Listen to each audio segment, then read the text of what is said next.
Chapter 10. He counted 7 large, number 10 cans of food, 2 of chili, 2 of beef stew, 2 of vegetable soup, and 1 of fruit cocktail. There was also a bag of flour and another of sugar, but they had both broken open and salt water had mixed and sloshed thoroughly in them, and he assumed the contents were ruined. He started to throw the bags out, but thought better of it. Even with the salt water mixed in there might be some food value left in the flour and sugar. That was it, no other food. And looking at the pitiful little pile on the table made it hard for David to stay cheerful. The fresh water proved to be more encouraging. He located the filter cap under the front bunk cushions when he took all the cushions out and put them topside to dry in the sun. Strangely, in all his sailing with Owen, he had never filled the tank and didn't know where the cap was. Owen always had done the water when David came to the boat. Next to the cap was a label that said the tank held 22 gallons instead of 20. He had thought it might be, and when he opened and checked the water, he found it to be almost full. He guessed close to 21 gallons. He pumped 2 cups and drank them immediately and found the water to be pure, although tasting still of the glass of the boat. No seawater had gotten in the tank in the roughness of the storm. Somewhere he'd heard that normal usage of water was a gallon a day, and even at that rate he had enough for 3 weeks, 21 days. If he rationed it to half a gallon a day, which he thought he should, he was good for a month and a half. And if he went a month and a half without seeing anybody or getting rescues, he'd been sane anyway, or starved to death. Probably starved, he thought, and the hunger pulsed up in him again. He drank more water, 3 more cups, which seemed to help the hunger, and returned to work. There were what seemed to be tons of equipment. Owen had always been one for having tools, what he called gear. You've got to have a lot of gear, he'd say. Gear makes it all go well. Drawers of tools, wrench handles, bins with anchors. Not 1, but 2 of them, each with 50 feet of galvanized chain.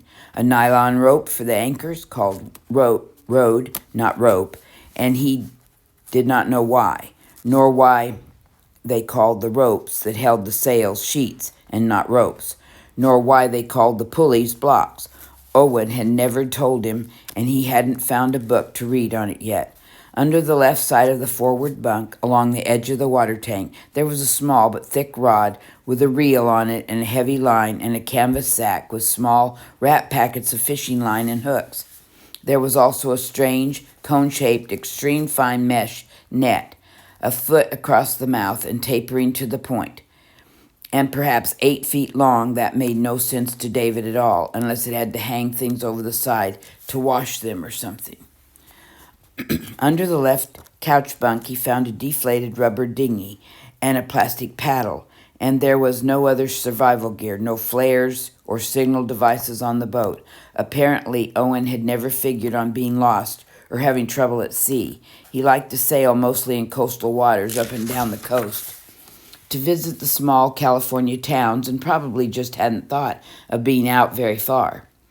There was 1 drawer full of small towels and wash rags, another of silverware, knives, the one that had come loose and dumped everything on the floor during the storm. And every single thing was dripping. Water had gotten into all the drawers, in the storage compartments, under all the cushions, into all the sailbags. Everything was soaked. As he removed and cleaned and checked the gear, he took the wetter things topside to dry in the sun, which was now beating down on the still boat like a boiler element.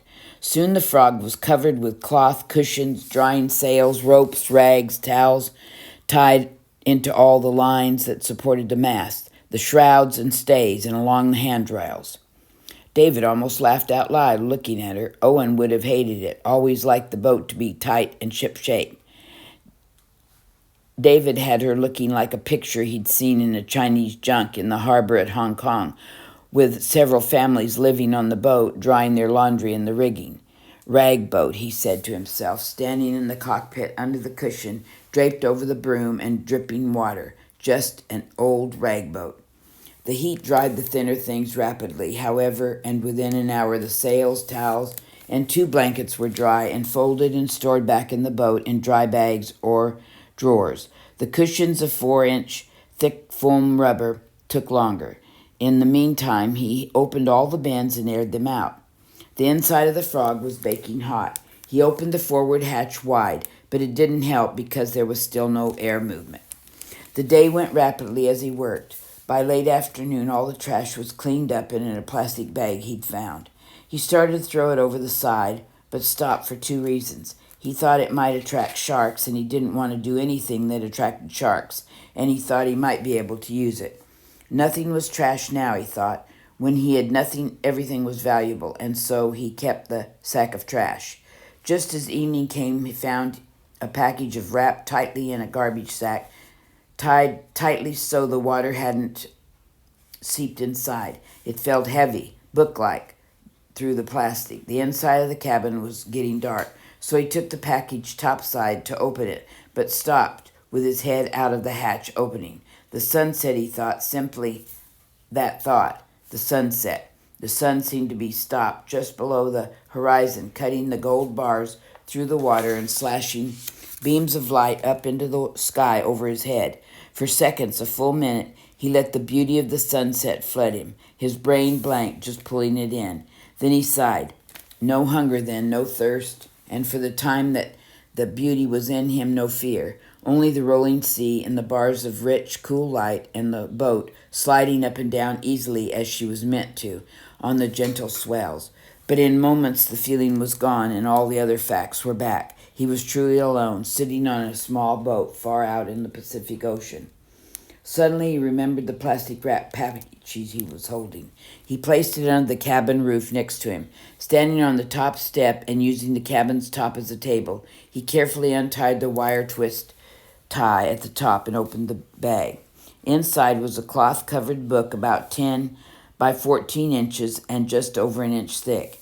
He turned it over to catch the light of the sunset, and across the top of the voyage, written in a black marker, were the words, "The Voyage of the Frog," and beneath the title, in smaller letters, being the complete log of the good boat Frog. Owen had kept a log all the time he had kept a log, and David had not known it. It was getting dark now, and David opened the cover and held the first page up to the faded light. It was dated almost a year and a half before, written clearly in Owen's small, precise handwriting, and it told him of sailing for a day alone over the deep trench that ran between the mainland of California and the island of Santa Rosa. There had been whales feeding on plankton, and he had tried pulling his plankton cone net, but was only partial success. Not enough to try a plankton burger, but enough for a taste. Plankton. That was the cone net under the forward bunk with a fishing line. It was a plankton net. David knew about plankton from biology. They were also called krill, millions of tiny, some almost microscopic shrimp-like animals that filled the oceans of the world. He had seen pictures of them taken through a magnifying lens. They looked like watery bugs. Many creatures fed on them, including blue whales, the largest of all the animals, with mouths like huge strainers filled with a mesh called baleen. And the whales would take in massive gulps of seawater and krill and strain out the water and swallow the krill. But he hadn't thought people could eat them. Plankton were so small.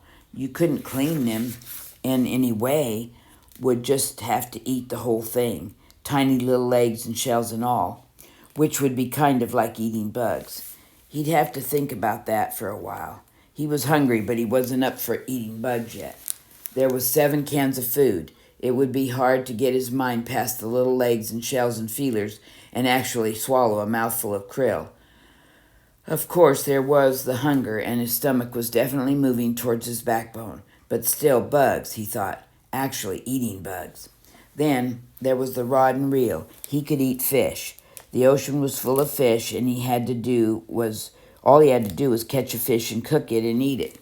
He tried to read more, but the light was almost all gone. A soft darkness was coming over the sea and the boat and his thoughts. He had found 3 small, fat candles and a flashlight with a dead battery. There were some matches in a Ziploc plastic bag, and he lit one of the candles and put a small saucer on the table and sat on the couch, bumping down on the hard plywood between the cushions because the cushions were still wet up topside to look more at the log. There were not entries for every day, only those days Owen had been on the boat. Most virtually all of the entries were just notations about sailing for the day, the direction of the wind, how long he'd been out, what day had been like, what the day had been like. Sailed 4 hours in straight between mainland and island.